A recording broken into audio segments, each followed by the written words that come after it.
pas chercher à être VIP sur la terre. Mais au ciel, alléluia. Si tu es VIP au ciel, c'est pas seulement maintenant, même quand tu seras là, tu restes VIP. Amen. Quiconque s'élèvera sera abaissé et quiconque s'abaissera sera élevé. Aïe, aïe, aïe. Le diable ne veut pas que vous sachiez ça. Parce qu'il veut que vous vous éleviez. Parce que quand tu t'élèves, Dieu te rabaisse. Si tu veux la gloire qui vient de Dieu, sois humble. Parce que quand tu es humble, Dieu va lui-même. J'ai dit lui-même, il va t'élever. La récompense de Dieu du ciel, elle est incorruptible. Alléluia! Dieu n'est pas riche, il est la richesse. Il a tout. Soyez tous des VIP du ciel. On va directement dans la parole, dans Matthieu chapitre 11, verset 11. Dis à ton voisin, bon appétit. Tu as dit merci. Et moi? Dis pareillement merci. Matthieu chapitre 11, verset 11. La parole de Dieu nous dit, je vous le dis en vérité, parmi ceux qui sont nés des femmes, il n'en a point paru de plus grand que Jean-Baptiste. Cependant, le plus petit dans le royaume des cieux est plus grand que lui. Le plus petit, dans quel royaume? Il y a le plus petit, c'est-à-dire quand on dit qu'il y a le plus petit, ça veut dire qu'il y a aussi, pas seulement le plus grand, même le moyen. Il y a le plus petit, le moyen, le plus grand. D'accord? Donc au ciel, tout le monde n'est pas égal. Tous les anges n'ont pas la même capacité. Tous les anges n'ont pas la même force. Alléluia.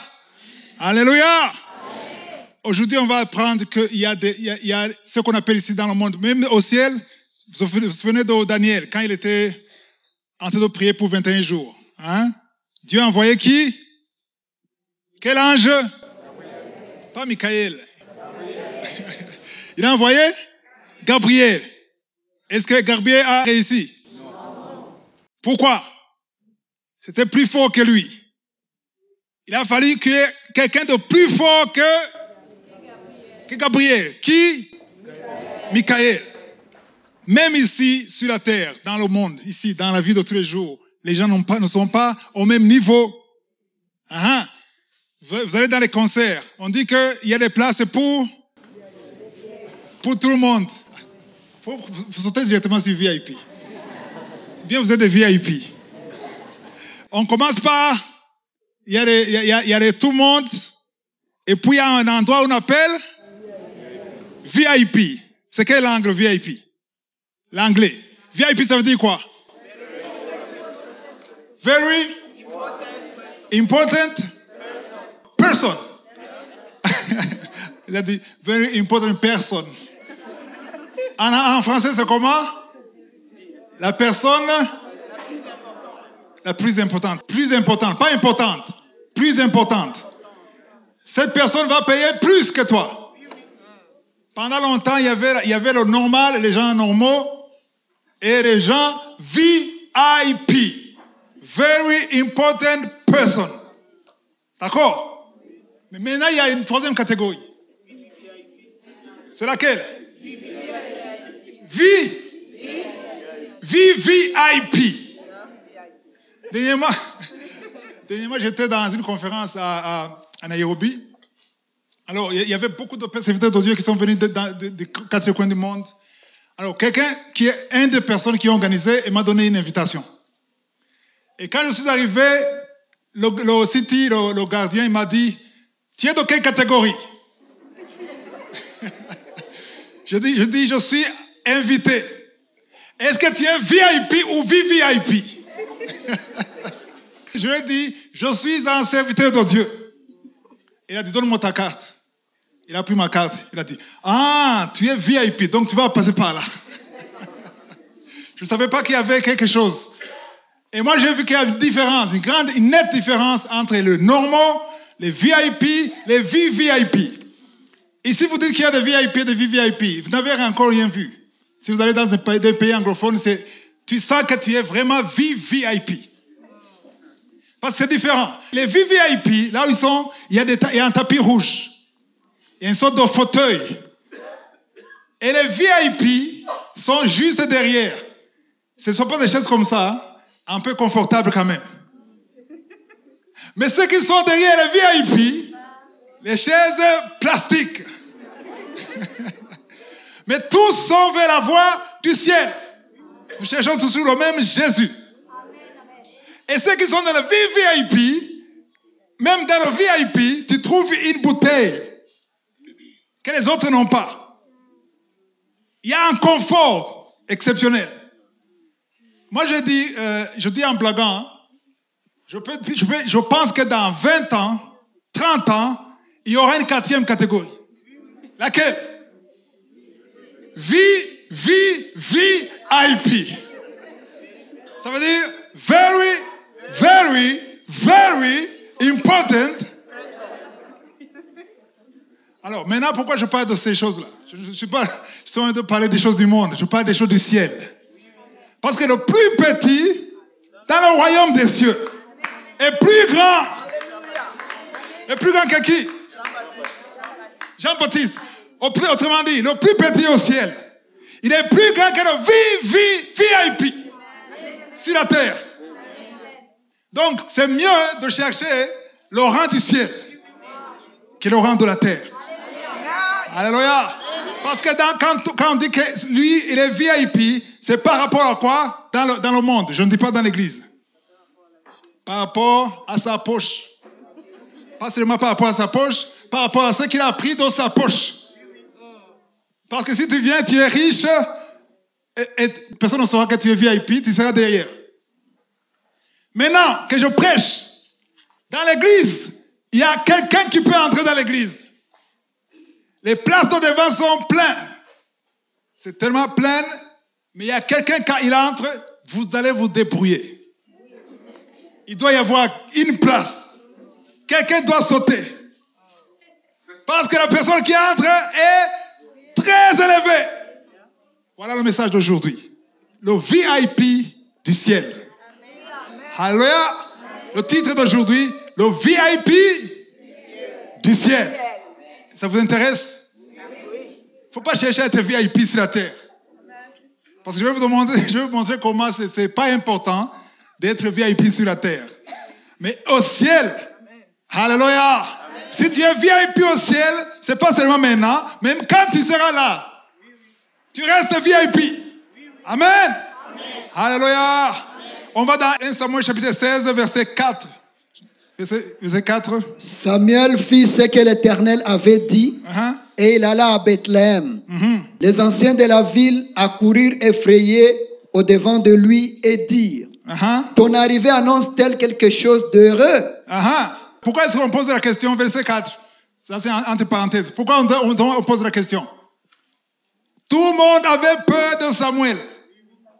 Parce que la parole de Dieu dit que toute prophétie qui sort de la bouche de Samuel ne tombe pas par terre. Et souvent, c'était la correction. Contrairement à aujourd'hui. Les prophéties d'aujourd'hui, c'est quoi? Bientôt, l'année prochaine, à la même année, tu seras marié. Tu auras un bébé. Je vois un jet privé. Je vois un étage. C'est ça la prophétie d'aujourd'hui. Mais Samuel disait, prépare ton testament. C'est fini pour toi. Ok, verset 5. Il répondit, oui, je viens pour offrir un sacrifice à l'Éternel. Je viens pour offrir un sacrifice à l'Éternel. Sanctifiez-vous et venez avec moi au sacrifice. Voilà, sanctifiez-vous et venez avec moi au sacrifice. Il fit aussi sanctifier Isaïe et ses fils et il les invita au sacrifice. Verset 6. Lorsqu'ils entrèrent, il s'est dit envoyer Eliab. Certainement loin de l'Éternel et ici devant nous. Attends, Samuel est venu parce que Dieu voulait lui montrer c'est lui qui va remplacer qui? Saül. Le futur roi. Quand tu parles d'un roi, tu te prépares à voir qui? Quelqu'un qui est fort. Quelqu'un qui est présentable. Qui a l'apparence. Il dit certainement. Il dit, lorsqu'ils entrèrent, il a vu les fils, il a dit, envoyant Eliab. Eliab, c'était l'aîné, le plus fort et même le plus arrogant. Il dit, envoyez Eliab, il a dit, certainement, loin de l'Éternel est ici devant lui. Qui a dit ça? Pourquoi est-ce qu'il a dit ça? Il s'est fié de quoi? De l'apparence. C'est ça le message d'aujourd'hui. Il ne faut pas te fier de l'apparence. Alléluia. C'est Dieu qui connaît ton cœur. C'est Dieu qui connaît le cœur. À tous les célibataires qui sont ici, ne vous fiez pas. Ah, il est beau, il est riche, il est intelligent, il parle très bien. Ça, c'est l'apparence. Il est galant, il ouvre la porte. Est-ce qu'il va toujours ouvrir la porte? Il me donne des cadeaux. Elle est belle. Oui, elle est belle. Mais ça, c'est ce que tu vois. Tu ne vois pas ce qui est caché. C'est pour ça qu'il faut te fier en celui qui voit ce qui est caché. Lui, il a dit, c'est Eliab. Il n'y a pas de doute. Il n'y a pas à douter. Amen. Au verset 7. Et l'Éternel dit à Samuel, ne prends point garde à son apparence. Attends, ne prends point garde à quoi? Et à la hauteur. Waouh. Pourquoi? Qui l'a rejeté? Dieu a rejeté qui? Malgré sa beauté, malgré sa force, malgré sa poitrine. Je l'ai rejeté. Ne prends point garde à son apparence, ni à la hauteur de sa taille. L'Éternel... L'Éternel ne considère pas ce que l'homme considère. Aïe, aïe, aïe. L'Éternel ne considère pas. Attends, est-ce que chacun de nous ici a des choses qu'il considère? Mais ces choses que tu considères, c'est parce que Dieu considère. Mauvaise ou bonne nouvelle? On ne sait pas. Ça dépend de celui qui écoute. Ce que tu considères, ce n'est pas ce que Dieu considère. Quand on dit cette fille est belle, c'est par rapport à ce que les hommes considèrent. Alléluia. Mais la beauté selon les hommes n'est pas la beauté selon Dieu. La force selon les hommes, ce n'est pas la force selon Dieu. La sagesse selon les hommes, ce n'est pas la sagesse selon Dieu. Alléluia. Le commencement de la sagesse, c'est quoi? La crainte de l'Éternel. Tu peux connaître tous les livres du monde. Si tu ne crains pas Dieu, tu n'es pas sage. Amen. J'aime beaucoup cette partie qui dit l'Éternel ne considère pas ce que l'homme considère. L'homme regarde quoi? À haute voix. À ce qui frappe quoi? Je croyais que c'est le cœur. L'homme regarde ce qui frappe les yeux, mais l'Éternel regarde où? Alléluia. Ça, c'est un enseignement très profond. Dieu ne considère pas ce que nous considérons. Ce que nous voyons que c'est intéressant, parce qu'on ne veut pas continuer le chapitre, mais il y avait combien? Il y avait 8 fils. Mais devant lui, il voyait, on a amené le premier, Eliab, le deuxième, le troisième, jusqu'au 7e. Et Dieu disait, non, c'est pas lui, c'est pas lui, c'est pas lui. Et il était déçu. Je suis sûr qu'il se demandait, Seigneur, tu ne m'as jamais déçu, tu ne m'as jamais menti. Comment est-ce que tu m'as envoyé ici? Tu me dis qu'il y a un fils. Et tous les fils, ce n'est pas eux. Et il a demandé, il a posé la question au père. Il a dit, est-ce que c'est tous les fils que tu as? Il a dit oui. Attention, ah oui, il y a un petit, de rien du tout, qui ne vaut rien du tout. De toute façon, je ne l'ai pas appelé parce qu'il est même loin. C'est un petit de rien du tout. Quand tu le verras, tu seras déçu. Il était encore debout. Il a dit, je ne vais même pas m'asseoir tant que je ne vois pas son fils. Appelle-le. Alléluia. Les anges de Dieu t'appellent parce que tu as quelque chose qui est caché. Ce que les hommes considèrent, ce n'est pas ce que Dieu considère. On a appelé David derrière les moutons. Il est venu au petit. Alléluia. Un petit, de rien du tout. Un berger qui est sale. Les bergers sont sales. N'a pas de poitrine, n'a pas de force, n'a pas de vocabulaire. Il dit, waouh, l'Éternel, avant qu'il arrive ici, voilà l'homme que j'ai choisi. L'homme selon mon cœur, c'est lui. Alléluia. Parce que le VIP selon Dieu, c'était David. Ce n'était pas Eliab. Eliab, c'est ce qui frappe aux yeux, mais Dieu ne considère pas ce qui frappe les yeux. Alléluia. Ça, c'est un message très profond. Amen. Alléluia. Matthieu 6, verset 1. Matthieu chapitre 6, le premier verset. Gardez-vous de pratiquer votre justice devant les hommes pour en être vu Autrement, vous n'aurez point de récompense auprès de votre Père qui est dans le ciel. Pratiquer la justice, c'est être correct, être un bon homme, une bonne femme devant les hommes. Autrement dit, tu veux impressionner les hommes. Tu veux que les gens t'acclament. Amen. Et quand tu fais ça, ça veut dire quoi? Vous n'aurez point de récompense auprès de votre Dieu qui est dans les cieux. Mais tu auras quand même une récompense. Venant de qui? Des hommes. Parce que quand tu as la récompense des hommes, la gloire des hommes, tu n'auras pas la gloire de Dieu. À toi de choisir. Il y a ceux qui disent, je m'en fous. Pourvu qu'ils acclament. C'est ton choix. Le verset 2. Lors donc que tu fais l'aumône. Quand tu fais l'aumône ou l'offrande, quand tu donnes dans l'église. Ne sonne pas de la trompette devant toi. Ne sonne pas de la trompette devant toi. Comme font les hypocrites dans les synagogues et dans les rues, afin d'être glorifiés par des hommes, par les hommes. Je vous le dis en vérité, ils reçoivent leurs récompenses. Qui reçoivent leurs récompenses? Ceux qui donnent, comment? En sonnant de la trompette. Comment est-ce qu'on sonne de la trompette? Est-ce qu'on amène quoi? Qu'est-ce que veut dire Jésus ici? C'est ce qui attire l'attention. Alléluia. Tu donnes, mais tu veux que tout le monde sache ce que tu as donné. Tu veux que tout le monde applaudisse. Je n'oublierai jamais une église à Lubumbashi. Amen. Il y a quelqu'un qui a donné à 4x4. 4x4. Amen, camionnette. Et il a donné ça. Et dans l'église, on a dit, voilà son frère, applaudissez son frère. Il a donné cette voiture. Quand tu vas dans cette voiture, c'était une église pauvre. Tu vois la voiture, tu vois, le frère là, c'est lui qui a donné le 4x4. Même les nouveaux, tu viens pour la première fois, on te dit, tu vois la voiture là, c'est lui qui a donné. Comment est-ce qu'on a su? Amen. On a applaudi, mais je suis sûr à 100% qu'il n'aura jamais de récompense au ciel. Parce qu'il y a déjà la récompense ici, il dit, ils reçoivent leur récompense. Tout ce que tu donnes, si tu veux être approuvé par Dieu, que ce soit entre toi et Dieu. Au minimum avec le serviteur de Dieu.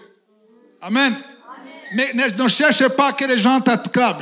En Afrique du Sud, il y a un jeune qui avait donné de l'argent et il a été en colère à la fin du culte. Il m'a dit, pourquoi est-ce qu'on n'a pas mentionné mon argent? Parce que moi, j'ai donné $1. Les autres ont donné un rand, mais on n'a même pas mentionné. Parce qu'on avait l'habitude de parler du montant qu'on a donné. Il a dit, on n'a pas mentionné mes dollars. Et une semaine après, il a dit, voilà, le pasteur a acheté une nouvelle cravate. Ça, c'est mon argent. Il était en colère. Pourquoi? Parce qu'il n'a pas donné à Dieu. Alléluia. Il voulait être glorifié. Quand tu donnes, ce n'est pas la quantité qui compte. C'est comment est-ce que tu donnes. Le cœur avec lequel tu donnes, c'est ça qui compte. Alléluia. Il y a ce que la Bible appelle les œuvres mortes. Ce sont quand même des œuvres, mais qui ne sont pas comptabilisées au ciel. À quoi ça sert? C'est mieux de faire peu de choses au moins, mais qui sont comptabilisées. Au lieu de faire beaucoup de choses, et tu veux qu'on parle de toi. Tu exiges même qu'on parle de toi. Ceux qui donnent beaucoup d'argent dans l'église, ils exigent du respect. Parfois, ils ne sont pas assis devant, tu auras des problèmes. Il ne faut plus donner. Est-ce qu'ils savent ce que je fais moi? C'est moi qui ai construit ça. C'est moi qui ai donné ça. Et les pasteurs, pour souvent, ils sont faibles. Et ils les ordonnent anciens de l'église. Ne connais même pas la parole de Dieu, tu es ancien de l'église. Pour être sûr que tu vas rester dans l'église. Que les autres églises ne te volent pas. Tout ça, ce sont des comportements des hommes charnels. Amen. Verset 3. Le verset 3. Aujourd'hui, c'est un enseignement profond. Mais quand tu fais l'aumône, que ta main gauche ne sache pas ce que fait ta droite. Répète. Mais quand tu fais l'aumône, que ta main gauche ne sache pas ce que fait ta droite. Est-ce que la main a des yeux? Qu'est-ce que Jésus voulait dire? Quand je donne comme ça, vous ne voyez pas ce qui est dedans ici. Même cette main ne peut pas voir. Mais aujourd'hui, qu'est-ce qui se passe dans le monde, dans beaucoup d'églises ou dans des conférences? Qu'est-ce qu'on fait? Ceux qui donnent $1000 ici. Vous avez vu ça? Ceux qui donnent $500 ici. $100, $50. Et quand tu vas là-bas, tout le monde sait que tu donnes quoi? Non seulement ta main gauche a vu, tout le monde a vu. Tu donnes $1000, tu donnes $500, tu donnes $100, tu donnes $50. Et ça, c'est devenu courant. J'ai vu ça dans beaucoup de vidéos sur YouTube. Et pourquoi on fait ça? Et parfois, tu sais que tout le monde sait que tu as de l'argent. Et tu as honte. Tu te lèves quand même avec $500. Parce que tu ne peux pas dire que je ne donne pas. Et on dit, qui donne quoi? On veut contribuer pour la construction d'une église. Qui donne $1000? Qui donne $200? Quelqu'un dit, je donne ma voiture. Et tout le monde applaudit. Et tout le monde est content. On dit qu'on a béni l'église. Mais Dieu n'est pas content. J'ai dit, Dieu n'est pas content. Même si vous dites Amen, Dieu n'est pas content. Pourquoi il n'est pas content? Parce que Dieu n'est pas pauvre. Dieu ne mendie jamais. Dieu ne demande pas de l'argent. Parce que toutes les banques du monde lui appartiennent. Il n'a pas besoin. Dieu n'a pas besoin de ton argent. Aujourd'hui, je parle de l'argent parce que nous sommes en 2023. Mais à l'époque de David, il a dit, je n'ai pas besoin du sang des taureaux, des vaches. Si j'en avais besoin, je prendrais tout le troupeau. Parce que la terre et tout ce qu'elle renferme m'appartiennent. Alléluia. Donc, il ne faut jamais donner comme si tu fais pitié. Tu veux aider. Tu as de la compassion pour l'église. Il faut avoir de la compassion pour les orphelins, pour les veuves, mais pas pour Dieu. Amen. Dieu n'est pas riche, il est la richesse. Il est tout. J'entends parfois des pasteurs qui disent, nous sommes finis, c'est fini, on va détruire l'église. Ce n'est pas ton église. Ce n'est pas ton église, ce n'est pas ton église. Alléluia. Alléluia. Il y a quelques années, les gens me disaient, non, il faut faire attention, il faut chercher quelqu'un qui va te remplacer. Et si tu meurs, c'est fini pour Kanguka. J'ai dit, Kanguka, ce n'est pas pour moi. Ça ne m'appartient pas. Ça appartient à Jésus. Et c'est lui qui connaît la fin. Il ne faut pas t'inquiéter pour Dieu. Si tu t'inquiétais pour Dieu, si tu avais pitié de Dieu, il ne faut plus. Alléluia. Parce que Dieu, ce que tu ne savais pas, Dieu est offensé quand on a pitié de lui. Je le répète, Dieu est offensé quand on a pitié de lui. Parce qu'on peut seulement avoir pitié de quelqu'un qui est moins fort que toi, qui est plus faible que toi. Amen. Est-ce que tu peux avoir pitié de quelqu'un qui est plus fort que toi? Non. Parce qu'il a tout. Amen. Quelqu'un qui peut ouvrir la mer rouge. Quelqu'un qui ouvre la terre et qui engloutit les gens. Quelqu'un qui parle et que le soleil est créé. Comment tu peux avoir pitié de lui? Est-ce qu'il a vieilli? Il n'a pas changé. Il est le même. Hier, aujourd'hui, éternellement. Il a encore la puissance. Alléluia. Alléluia. Paul explique aux Philippiens ce que je vous dis concernant les offrandes. Ce n'est pas pour que vous me donniez de l'argent. C'est pour votre compte. C'est pour que votre compte abonde. C'est pour le fruit de votre compte. C'est pour votre bien. Amen. Quand tu donnes, parfois on insiste. Parfois ça me fait mal quand je vois les serviteurs de Dieu insister. Vous devez donner. Vous êtes des voleurs. Vous volez Dieu. Qui peut voler Dieu? Est-ce que tu peux voler quelqu'un qui te garde? Tu le voles, donc si tu le voles, c'est qu'il a été absent. Il a dormi. On vole quand? La nuit. Quand les gens sont faibles, en train de ronfler, on vole. Est-ce que quelqu'un peut voler comme ça? Non. À moins qu'il ait une arme. Allez, comment est-ce que tu peux voler Dieu? Alors que c'est lui qui ne dort jamais. Il ne somnole jamais. Et tu peux le voler. Non. Dieu a tout. Il s'en suffit. Alléluia. Verset 4. Afin que ton aumône se fasse en secret, et ton Père qui va dans le secret te le rendra. Afin que ton aumône se fasse où? Dieu aime l'aumône, l'offrande est faite où?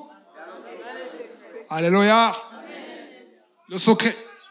C'est difficile d'expliquer ça aux États-Unis ou au Canada. Dans certains pays où il faut absolument déclarer les offrandes.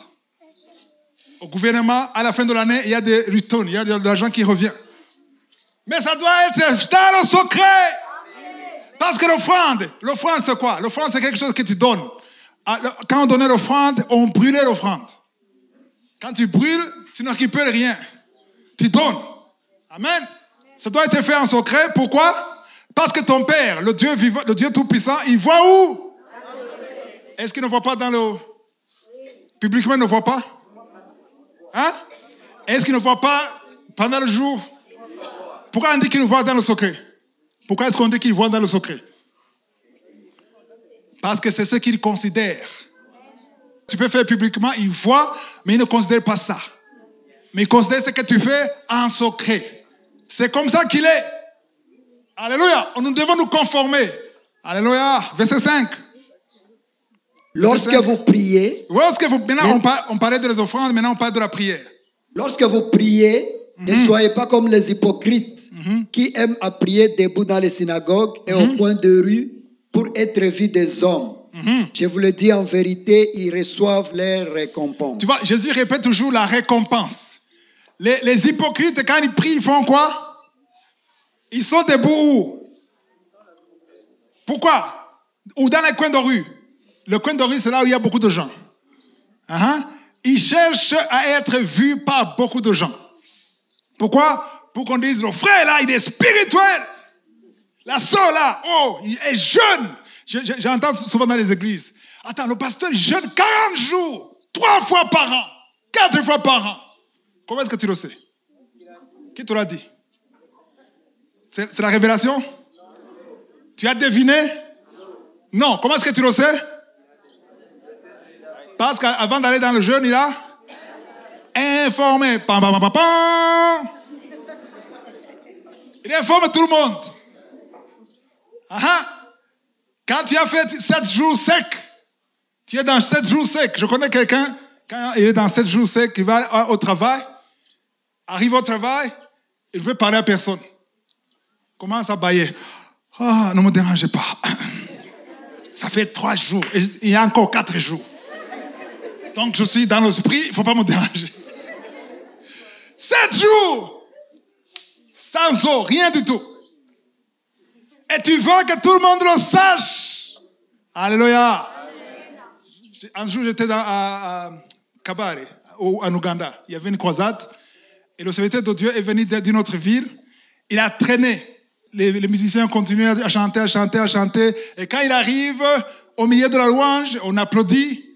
Et quand il nous donne le micro, il dit, maintenant tout de suite, je sors de 40 jours de jeûne.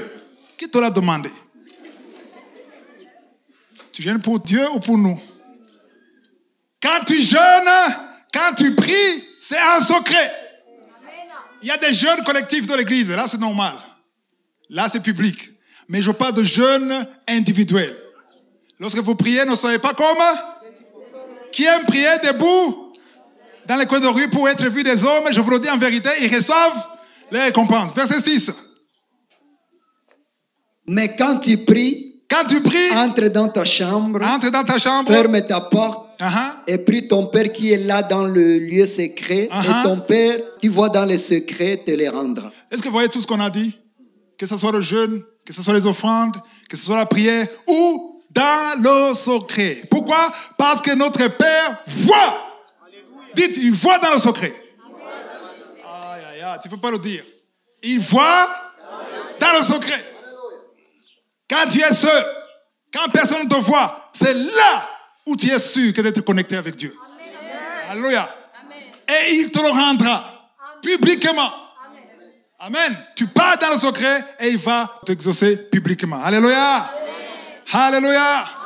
On va dans 1 Pierre chapitre 3. 1 Pierre chapitre 3, le verset 3. Ayez non cette parure extérieure qui consiste dans le chevet tressé, les ornements d'or ou les habits qu'on rêvait. Ici, on parle aux femmes. Alléluia. On a vu que Dieu ne regarde pas ce qui frappe aux yeux. Tout ce qu'on vient de parler ici, le physique, c'est ce qui frappe aux yeux. Amen. Mais ce n'est pas cette parure qui compte aux yeux de Dieu. On va voir la parure qui compte aux yeux de Dieu. Verset 4.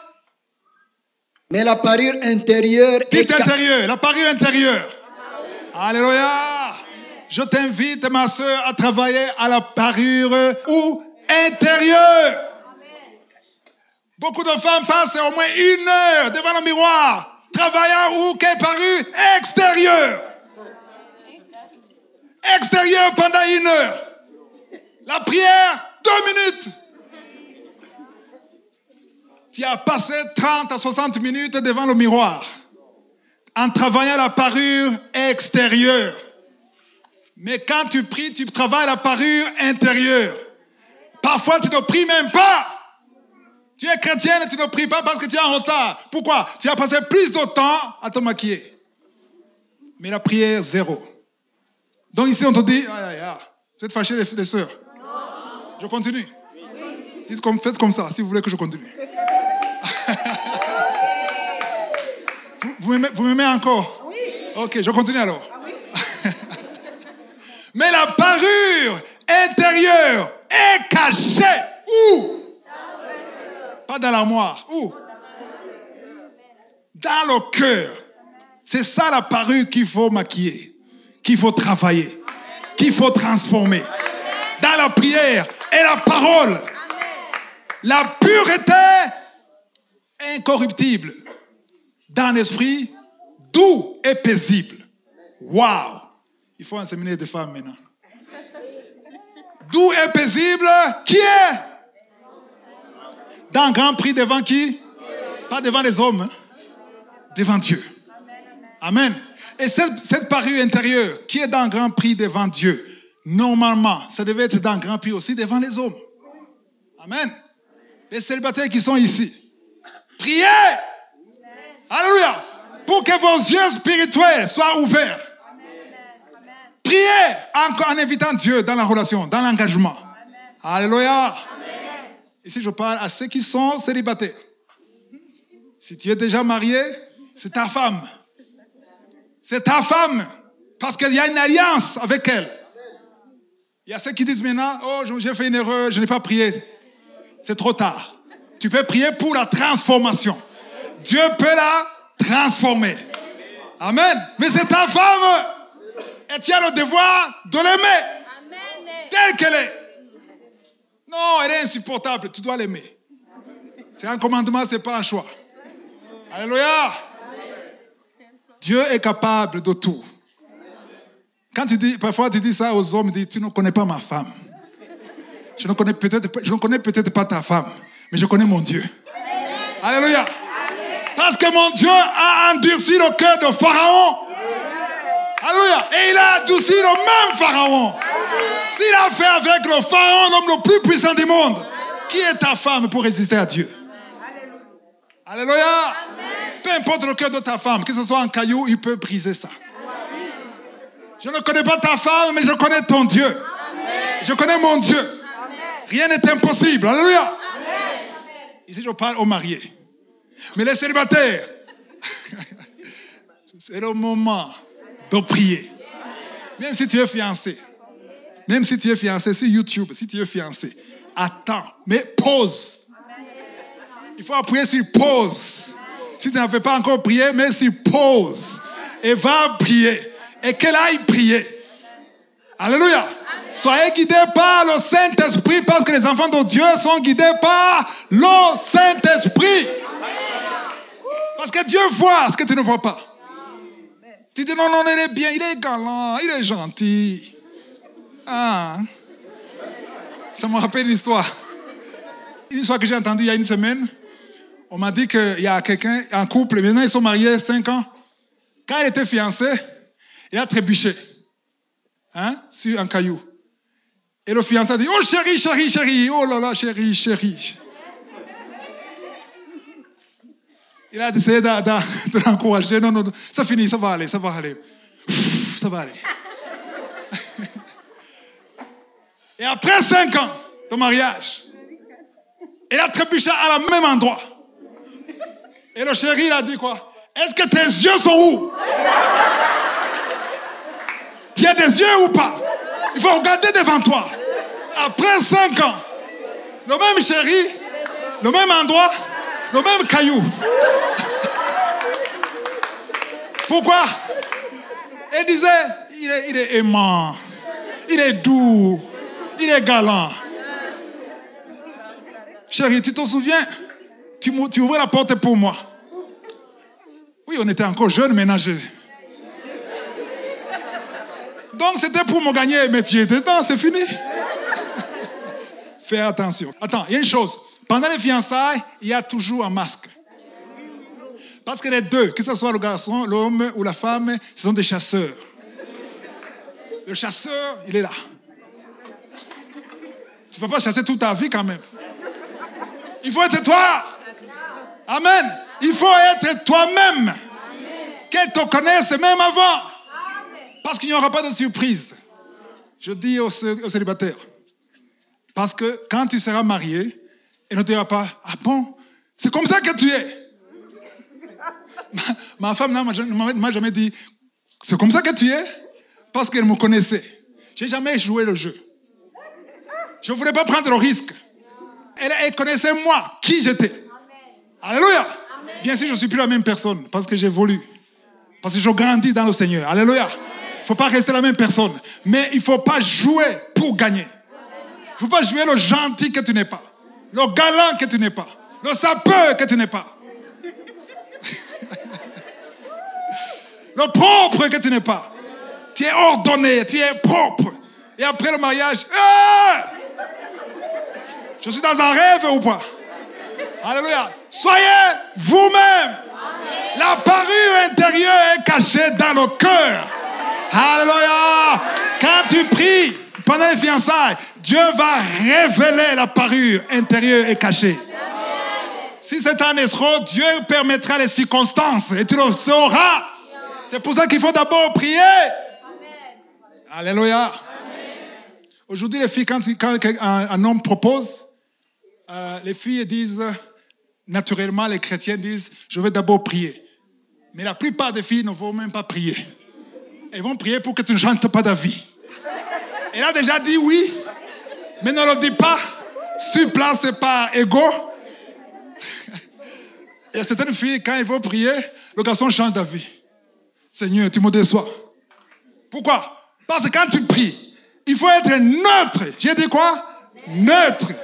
Tu vas prier pour que Dieu parle. Alléluia. Est-ce que vous avez vu en Europe, je ne sais pas. Même en Afrique, maintenant, on le fait. En Europe, quand on propose une fille, on fait quoi? On fléchit le genou. Il fléchit le genou le moment de te proposer avec le bague de fiançailles. Mais c'est après qu'il s'est élevé, c'est fini pour la vie. Il ne va plus fléchir le genou. Même le jour du mariage, il ne va même pas fléchir le genou. Et tu es content? Et les filles sont comme ça. Elles sont émues. Il a fléchi pour moi. Est-ce qu'il va fléchir pour toujours? Il a fléchi pour te gagner. C'est la vérité qu'il faut entendre, les filles. Même s'il fléchit les deux genoux, ça ne change rien. Ce qui compte, c'est la parure intérieure. Parce que la parure extérieure est infléchie. Mais la parure intérieure, attends, tu verras, quand on arrivera. Il faut... Est-ce que vos maris ont fléchi? Moi, je ne pouvais pas fléchir. C'était sur Internet, sur téléphone. Alléluia. Normalement, la culture, je ne sais pas d'où venait cette culture de fléchir les genoux. Parce que normalement, on fléchit le genou devant Dieu. Comment est-ce qu'on fléchit devant une fille? Hein? On accepte tout ce qu'on nous amène. Hein? Ceux qui n'ont pas encore fléchi, ne fléchissez pas. Dites comme un homme, j'aimerais t'épouser. Si elle dit, va prier, il dit, moi aussi je vais prier. Et on attend que Dieu révèle la parure intérieure. Et qu'il parle de sa volonté. Il faut que sa volonté soit claire. Alléluia. Qu'il soit riche, qu'il soit beau, qu'il soit attirant. Ça, c'est extérieur. Il y a des gens qui savent parler. Il y a une langue.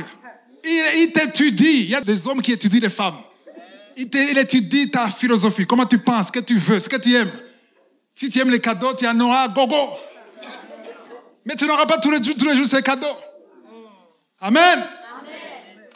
Alléluia. Amen. Si tu ouvres la porte pour ta fiancée, jusqu'à ce que la mort vous sépare, ouvre la porte.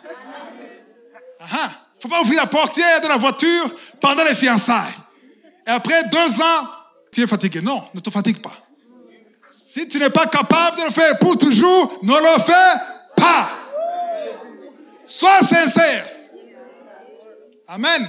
Si tu n'es pas galant, dis à ta fiancée de prier pour toi. Chérie, je ne suis pas galant, prie pour moi. Verset 5. Ainsi séparaient autrefois les saintes femmes qui espéraient en Dieu, soumises à leur mari. Les femmes qui se paraient de quoi? De la parure intérieure, pas extérieure. Intérieure, les saintes femmes. Les femmes qui sont sauvées. Et les espéraient où? En qui? Soumises. J'aime beaucoup ça. Même si ton mari est fort, intelligent, il ne faut pas espérer en lui. Il faut espérer en qui? Mais tu sois soumis à qui? À lui. Tu te soumets à ton mari, mais tu espères en Dieu. S'il est compliqué, espère en Dieu et Dieu va changer ton mari. Alléluia. Verset 6. Comme Sarah qui obéissait à Abraham, elle appelait son Seigneur. Sarah, appelait qui? Son mari comment? C'était plus fort que chéri. C'est pas même mon roi. Il dit mon Seigneur. C'est d'elle que vous êtes devenues les filles en faisant ce qui est bien, sans vous laisser troubler par aucune crainte. Attends, vous êtes les filles de qui? Mais il y a une condition pour être sa fille. Non, je suis sauvé, je suis la fille de Sarah. Alors que tu es compliqué. Tu es têtu. Tu désobéis ton mari. Tu n'es pas la fille de Sarah. Tu es la fille de Sarah quand tu fais ce qui est bien. Alléluia. Tu ne te laisses pas troubler par aucune crainte. Alléluia. Alléluia. Tout ce que nous faisons, c'est pour la gloire de Dieu. 1 Corinthiens 10, verset 31. C'est un verset que j'aime beaucoup, qui montre que tout ce que nous faisons, 1 Corinthiens 10, 31. Soit donc que vous mangiez. Quand tu manges, soit donc que attends, quand tu manges, c'est pas seulement pour la faim, c'est aussi pour la gloire de Dieu. On mange pour la gloire de Dieu, on boit, soit que vous buviez. Soit que vous buviez, soit que vous fassiez quelque autre chose, faites tout pour la gloire de Dieu. Faites tout pour la gloire de Dieu. Ça, c'est important de faire tout pour la gloire de Dieu. Galates chapitre 1, verset 10. Et maintenant, est-ce la faveur des hommes que je désire ou celle de Dieu? Est-ce que je cherche à plaire aux hommes? Si je plaisais encore aux hommes, je ne serais pas serviteur de Christ. Ce verset a changé ma vie. Alléluia. Lisez très bien ce verset. Et maintenant, est-ce la faveur des hommes que je désire? Naturellement, nous voulons la faveur des hommes. Alléluia. Mais quand tu décides de chercher la faveur de Dieu, il y a des hommes qui ne seront pas contents. Ou c'est de Dieu. Tu choisis. Est-ce que je cherche à plaire aux hommes? Si je plaisais encore aux hommes, je ne serais pas serviteur de Christ. Les serviteurs de Christ doivent plaire aux hommes. Non? Vous êtes absent. Je dis les serviteurs de Dieu doivent plaire aux hommes. Vous dites... Tu as dit non. Je n'ai pas entendu. Tu plais à qui? À Dieu seul. Amen. Alléluia. Revenons au titre. VIP. Le VIP de Dieu. Alléluia. Jésus a choqué les disciples. Parce que selon les hommes, le VIP, c'est quelqu'un qui est riche. Quelqu'un qui est fort. Qui a de l'argent. C'est lui qu'on respecte. Qui a de l'influence. Amen. C'est lui que tout le monde ouvre les portes. Je vous ai parlé de VIP là à Nairobi. Donc, le VIP, quand il arrive, même si tu ne le connais pas, tu vois d'abord 10 personnes venir en courant. Et lui, il vient, il y a 10 personnes derrière. Tout le monde est distrait. Quand un pas un VIP, un VIP entre dans l'église, tout le monde est distrait. Il n'y a plus de louange, il n'y a plus d'adoration. On est attiré par le mouvement de va-et-vient. Parce qu'un VIP entre. Alléluia. Le siège est spécial. Parce qu'il est très important. Mais Jésus a montré qui est important aux yeux de Dieu. Il a choqué les disciples. Pourquoi? Il a dit, selon Dieu, Celui qui sert les autres, c'est celui-là qui est le VIP. On va lire le verset Matthieu 23, verset 11. Verset 11. Le plus grand parmi vous sera votre serviteur. Répète.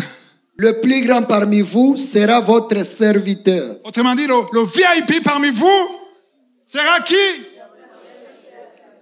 Est-ce que vous êtes avec moi? Oui. Que fait un serviteur? Il sert. Alléluia. C'est pour ça que Jésus a lavé les pieds des apôtres. Amen. Quand tu vois quelqu'un qui sert les autres, qui s'occupe des autres, aux yeux de Dieu, au ciel, c'est celui-là le VIP. Ah, ça déçoit certains. Vous êtes déçus? Hein? Pourquoi? Le verset 12. Lisons le verset 12. Quiconque s'élèvera sera abaissé, et quiconque s'abaissera sera élevé. On répète. 3 fois, pasteur. 3 fois. Encore. Quiconque s'élèvera sera abaissé. Quiconque s'élèvera sera abaissé. Et quiconque s'abaissera sera élevé. Encore. Quiconque s'élèvera sera abaissé. Et quiconque s'abaissera sera élevé. Encore. Quiconque s'élèvera sera abaissé. Et quiconque s'abaissera sera élevé. Est-ce qu'on peut lire ça à haute voix? Quiconque s'élèvera sera abaissé. Et quiconque s'abaissera sera élevé. Aïe, aïe, aïe. Le diable ne veut pas que vous sachiez ça. Parce qu'il veut que vous vous éleviez. Parce que quand tu t'élèves, Dieu te rabaisse. Waouh. Dieu t'humilie. Il sait comment humilier ses serviteurs, ses enfants. Il t'abaisse, pas parce qu'il ne t'aime pas, parce que tu es monté. Quand tu montes, il y a une main qui te... Et quand tu descends, alléluia, il y a une main qui va t'élever. Qui ne veut pas être élevé par Dieu? Est-ce qu'il y a quelqu'un qui veut être élevé par Dieu ici? Presque la moitié. Les autres veulent s'élever eux-mêmes. Si tu veux que Dieu t'élève, amen.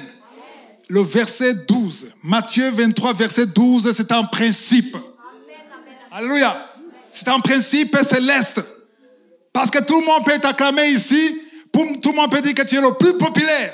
Tu as le plus grand nombre d'abonnés, de vues, tout ça. Mais ça ne veut rien dire. Amen. Alléluia. Amen. Comment est-ce qu'on s'élève? À l'époque, il y a 20 ans, 30 ans, c'était difficile de s'élever. Tu pouvais t'élever à l'école. À l'école, au travail, à la maison, dans le quartier. Tu pouvais essayer de parler à tous ceux qui peuvent t'écouter. Tu essaies de leur dire combien tu es riche, combien tu es intelligent, combien d'études tu as fait. À tous ceux qui peuvent t'écouter, tu pouvais essayer d'en parler. Alléluia. Amen. Parfois, tu pouvais aller dans un endroit rien que pour parler de tes mérites. Parler de tes enfants. Combien tes enfants sont intelligents. C'est ça, s'élever. Amen. Quand tu veux montrer combien tu es béni, tu es grand. Parce qu'il y a une différence. Il y a ceux qui témoignent pour la gloire de Dieu. Amen. Quand tu témoignes, les gens ne savent pas ce qui se passe dans ton cœur. Mais Dieu sait que tu témoignes pour encourager quelqu'un d'autre. Amen. Que tu témoignes pour que Dieu soit glorifié parce qu'il a fait un miracle dans ta vie. Amen. Alléluia. Amen. Mais quand tu témoignes pour impressionner les autres. Alléluia. Il y a ceux qui font ça. Ils témoignent pour impressionner les autres. Et il y a même qui témoignent des choses qu'ils ont eues dans le péché. Il y a une fille qui avait témoigné qu'il a eu un boulot, mais après, on a découvert qu'elle a couché avec le patron pour avoir le boulot. Elle vient témoigner que Dieu lui a donné un boulot. Est-ce que c'est Dieu? Non. C'est le diable. Parce que tout ce qui vient de Dieu doit passer dans la droiture. Amen.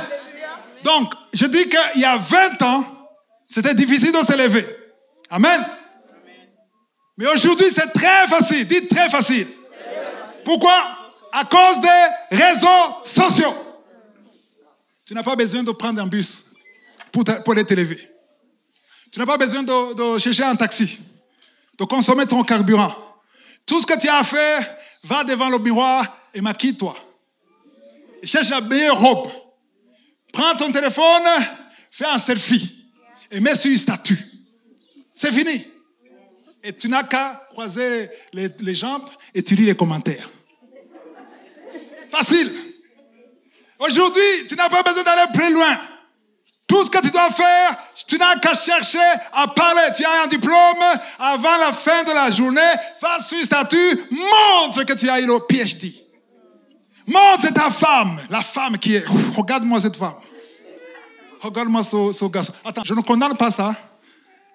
Je ne critique pas ça, parce que moi-même, j'ai fait ça. Il n'y a pas longtemps, il y a 10 ans, je faisais ça. 10 ans. Je faisais ça, je voulais que tout le monde sache comment je suis béni. Je voulais mettre tout sur Facebook, tout. J'arrivais dans un aéroport aux États-Unis, je cherchais un passant. Je lui donne mon téléphone, s'il te plaît, je prends la valise, il faut prendre la photo. Donc, je ne me moque pas de vous parce que je suis passé par là. Il a fallu que le Saint-Esprit m'ouvre les yeux. Le Saint-Esprit m'a ouvert les yeux. Il m'a dit, tout ce que tu fais, tu es en train de sonner de la trompette. Et tu as ta récompense ici. C'est fini. Et il n'y a pas ma gloire. Ma gloire n'est pas dedans. Dans ce que tu mets là, il n'y a pas ma gloire. J'ai dit, Seigneur, désormais. Alléluia. J'aimerais que tu dises désormais. J'ai dit désormais, je vais mettre ce qui te donne gloire. Quand il faut poster ton enfant, tu cherches le plus beau. Pas celui qui fait honte. Là, tu ne dis rien, sans commentaire. Pic. Je suis passé par là. Je mettais là mon fils. Piou. Ma femme, elle était avec un enfant dans la piscine, sur Facebook. Piou. Ça, je suis passé par là. Mais le Saint-Esprit m'a dit, ça c'est rien. Je ne suis pas dedans. Il n'y a pas ma gloire. Tu es en train d'impressionner les hommes. Alléluia. Et depuis ça fait 10 ans, j'ai compris ça. Seigneur, je dis, Seigneur, je ne veux plus faire ça. Parce que je vais poster ce qui te donne gloire. Alléluia. Parce que tout, on a parlé de quelque chose, de la récompense qui est incorruptible. Quand tu veux que les gens t'acclament, même si on te donne des médailles, c'est corruptible. Mais la récompense de Dieu, du ciel, elle est incorruptible. Alléluia. Le verset, Proverbe 18, verset 12. Avant la ruine, le cœur de l'homme s'élève, mais l'humilité précède la gloire. Avant la ruine, le cœur de l'homme, quand tu vois quelqu'un qui s'élève, parce qu'il y a des gens qui s'élèvent secrètement. Tu ne sauras jamais qu'ils sont en train de s'élever. Mais il y a d'autres qui s'élèvent, tu le vois. Il sait attirer ton attention. Alléluia. Vous êtes en train de parler de politique. Ces enfants sont intelligents. Il va s'arranger pour que la conversation tourne aux enfants. Comment ça dit? Attention, on parle d'autres choses dit à propos des enfants. Comment vont tes enfants? Est-ce qu'ils ont réussi à l'école? Non, le deuxième est faible, le premier. Il faut prier. Dieu m'a fait grâce. Dieu m'a fait, quand tu dis Dieu m'a fait grâce, on ne t'a pas demandé ça? Tu cherches la conversation pour impressionner. Donc, quand tu vois quelqu'un s'élever, il y a des serviteurs de Dieu qui s'élèvent, on voit ça. C'est visible qu'ils s'élèvent. Quand tu vois quelqu'un s'élever, il faut prier pour lui. Parce qu'après l'élévation, il y aura quoi? Quoi? La ruine ou la chute. Amen. Alléluia. Mais quand tu vois quelqu'un humble, quelqu'un qui est humble, après l'humilité, il y a quoi? Il y a quoi? Qui ne veut pas de gloire ici? Si tu veux la gloire qui vient de Dieu, sois humble. Parce que quand tu es humble, Dieu va lui-même. J'ai dit lui-même, il va t'élever. Parce que dans Jacques 4, il dit, quand tu ne fais pas t'humilier, Dieu te combat, te résiste. Amen. Et il ne faut pas que Dieu te résiste. Amen. Ok, on va au dernier verset. Proverbe 27, verset 2. Qu'un autre te loue et non ta bouche, un étranger et non tes lèvres. Qu'un autre te loue. Tu as des qualités, bien sûr. Amen. Mais il ne faut pas que tes lèvres parlent de toi. Aujourd'hui, on ne dit pas « je suis belle ». Non. Tu montres ta beauté. Tu exposes ta beauté. Tu veux montrer aux autres. Il faut que les autres parlent de tes qualités. Alléluia. Amen. Il y a un grand silence. C'est intéressant. Vous êtes concernés? Je parle en l'air. Ou bien ça concerne ceux de YouTube seulement? Ça vous concerne? Oui. Quand quelqu'un te loue, c'est bon. Dieu aime ça. Parce que tu es la propriété de Dieu. Tu es un enfant de Dieu. Amen. Et si quelqu'un d'autre te loue, pas de tes vertus, ça touche au cœur de Dieu. Alléluia. Amen. Mais pas que ça soit tes propres lèvres. Alléluia. Amen. Il faut laisser Dieu t'élever. Beaucoup de gens n'arrivent pas à avancer, à avoir de promotion parce qu'ils luttent. Ils font tout pour y arriver. Alléluia. Travailler dur, c'est bien. Amen. Mais il faut attendre le temps de Dieu.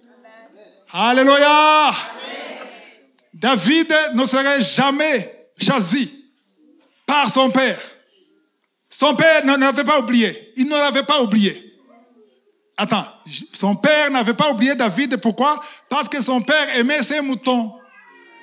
Il savait qu'il y avait un petit garçon qui garde ses moutons. Il n'a pas oublié David, mais il a sous-estimé. Il a méprisé David. Alléluia. Et souvent, ce sont ceux qui sont méprisés que Dieu élève. Alléluia. Laisse les hommes te mépriser. Laisse les hommes te sous-estimer. Ça ne fait rien. Mais le jour de Dieu, alléluia, c'est lui qui a été abandonné. La pierre qui a été abandonnée. C'est là que tu vas prendre. Alléluia. VIP. Soyez tous des VIP du ciel. Que je suis, vous bénisse. Amen. Si vous voulez continuer de suivre ces enseignements sur YouTube, veuillez cliquer sur Subscribe ou s'abonner et sur la cloche à droite afin d'être averti à chaque fois que nous postons une nouvelle vidéo. Pour plus d'informations concernant Kangoka, veuillez visiter notre site www.kangoka.com. Que Jésus vous bénisse.